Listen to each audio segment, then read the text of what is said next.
बात उन दिनों की है जब लोग अपने बच्चों को विद्या प्राप्त करने के लिए गुरुओं के आश्रम में भेजा करते थे। बालक वरदराज जब 5 वर्ष का हुआ तो उसके पिता ने भी उसे शिक्षा ग्रहण करने के लिए एक आश्रम में भेजा। आश्रम में गुरुजी ने अन्य बालकों के समान ही वरदराज को भी पढ़ाना प्रारंभ किया। वरदराज आश्रम में रह तो रहा था, लेकिन उसका मन पढ़ाई में नहीं लगता था। गुरुजी ने उसे तरह तरह से पढ़ाना और समझाना चाहा, लेकिन उसे कुछ भी समझ न आता था। गुरुजी जो कुछ पढ़ाते उसे वह याद ही नहीं रख पाता था। उसकी ऐसी स्थिति देखकर आश्रमवासी बच्चे उसे मंद बुद्धि कहकर चिढ़ाने लगे। इसी प्रकार 5 वर्ष बीत गए। धीरे धीरे उसके सहपाठी उससे आगे बढ़ते गए, पर वरदराज वहीं का वहीं, वह कुछ भी विशेष न सीख सका था। उसके साथ जो पढ़ने आए थे वे तो आगे बढ़ ही गए, जो बाद में आए वे भी उसे पीछे छोड़ आगे निकल गए। एक दिन गुरुजी भी हार मान गए। निराश होकर उन्होंने वरदराज से कहा, बेटा वरदराज, मैं समझता हूं कि पढ़ना लिखना तुम्हारे वश की बात नहीं है। जितना प्रयत्न मुझे करना था उतना मैंने किया, पर मुझे लगता है कि विद्या धन तुम्हारे भाग्य में नहीं है।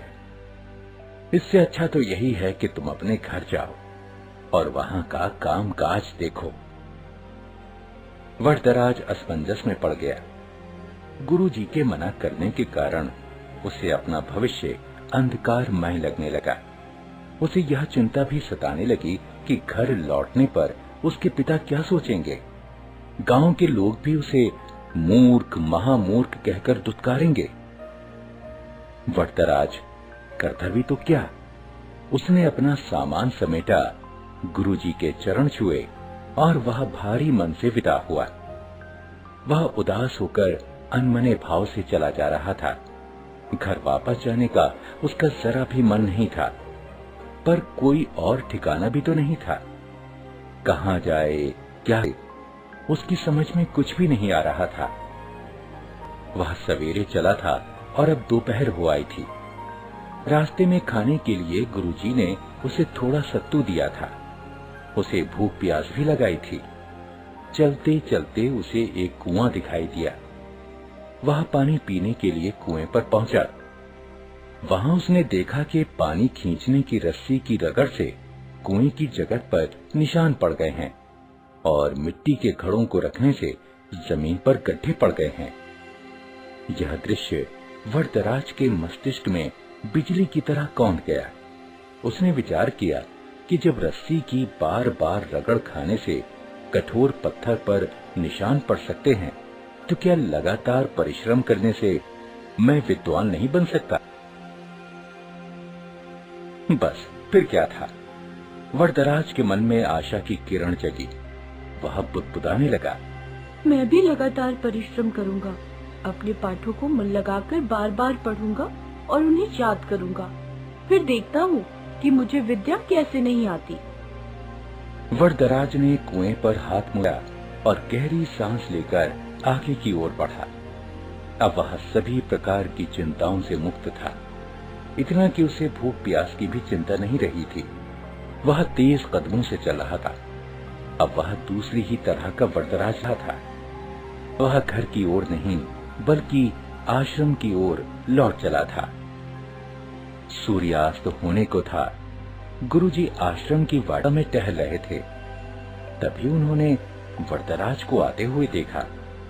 उन्हें लगा कि शायद आश्रम में कुछ छूट गया हो, जिसे लेने वह लौटा है। वरदराज ने गुरुजी के पास पहुंचकर उनके चरण स्पर्श किए।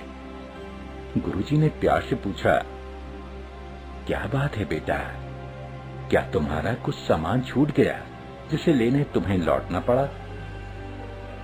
वरदराज नम्रता पूर्वक बोला, हाँ गुरुजी, मेरी विद्या यही छूट गई है, जिसे इस बार मैं अवश्य लेकर जाऊंगा।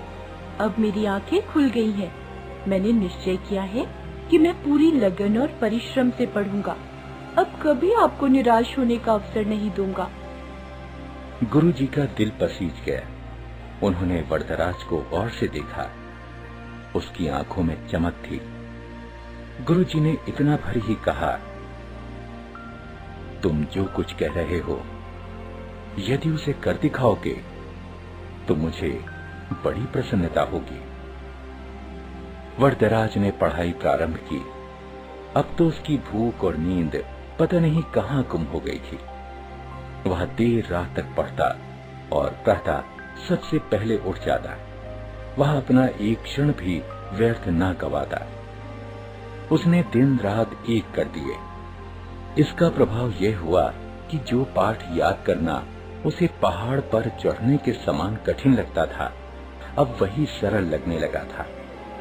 गुरुजी और अन्य बालक वरदराज में आए इस परिवर्तन को देख आश्चर्यचकित रह गए। अब वरदराज की जिंदगी प्रतिभावान बच्चों में होने लगी।